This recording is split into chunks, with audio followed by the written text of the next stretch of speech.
అనుకోకుండా హనుమత్ జయంతి రోజున ద్వారకా తిరుమల శ్రీ వెంకటేశ్వర స్వామి వారి దర్శనం చాలా బాగా జరిగింది. మా ఊరైన హనుమాన్ జంక్షన్లో అభయాంజనేయ స్వామి చాలా శక్తిగల స్వామి అండి. ఉదయం 5:30కి ఆంజనేయ స్వామి వారి దర్శనం చేసుకోవడానికి వెళ్ళాము. ఆ టైంలో కూడా చాలా క్రౌడ్ ఉంది. మాకైతే 40 మినిట్స్ పట్టింది దర్శనం చేసుకోవడానికి. అంతసేపు ఉన్నందుకు స్వామివారి దర్శనం అయితే చాలా బాగా జరిగింది. చక్కగా దర్శనం చేసుకుని బయటికి వచ్చాము. దర్శనానికి వచ్చిన భక్తులందరికీ ప్రసాద వితరణ చేశారు. నేను ఆయన పిల్లలం అందరం కలిసి స్వామివారి దర్శనం చేసుకుని స్వామివారి ప్రసాదం తీసుకున్నాము.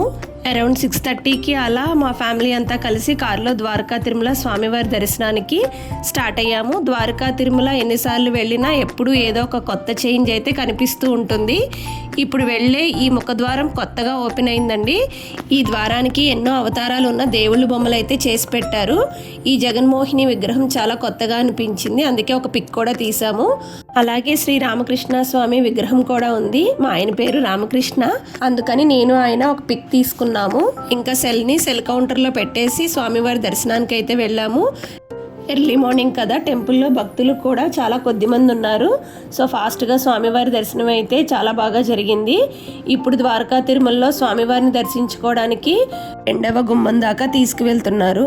స్వామివారిని బాగా దర్శించుకుని అక్కడే గోశాల ఉంటే లోపలికి వెళ్ళి ఆవులకి నేను ఆయన పిల్లలం అందరం కలిసి మా చేతులతో వాటికి ఆహారాన్ని తినిపించాము. మా పిల్లలకి చిన్ననాటి నుండి కూడా గోవులకి వాళ్ళ చేతులతో ఆహారం పెట్టడం అలవాటు ఉంది. అందరం కలిసి ఆహారం పెట్టి కొండ మీద ఉన్న శివాలయానికి కూడా వెళ్ళాము.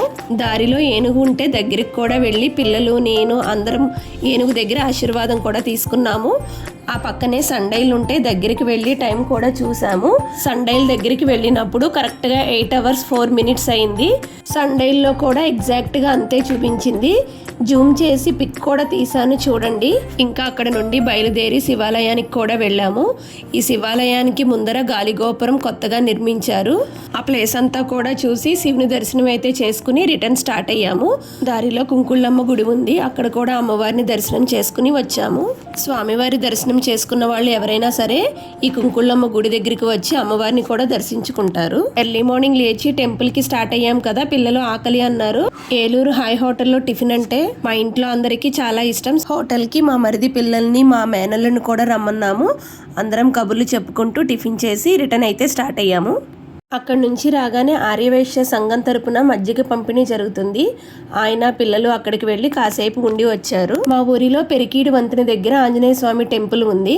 అక్కడ తవ్వా పూర్ణచంద్రరావు గారి ఆధ్వర్యంలో స్వామివారికి విశేషమైన పూజలు మరియు అన్నదానం కూడా ఏర్పాటు చేశారు. అక్కడికి కూడా అందరం వెళ్ళి స్వామివారిని దర్శించుకున్నాము. అలాగే మా పెద్దబాబు శర్వణ్కి మా ఊరి ఆర్యవైశ్యాస్లో ఇంటర్లో అత్యధిక మార్కులు వచ్చాయని ఆర్యవైశ్య మహాసభ గౌరవ అధ్యక్షులు శ్రీ చిన్ని రామ సత్యనారాయణ గారిచే సన్మానం చేసి బహుమతి అందజేశారు. మా బాబుకి ఇలా సన్మానం చేయడం మాకు చాలా చాలా ఆనందం అనిపించింది. ఇంకా భోజనం చేసి అక్కడ నుండి ఇంటికి వచ్చేసాము. సాయంత్రం మా ఊరి అభయాంజనేయ స్వామి వారి గ్రామోత్సవం అంగరంగ వైభవంగా జరిగింది.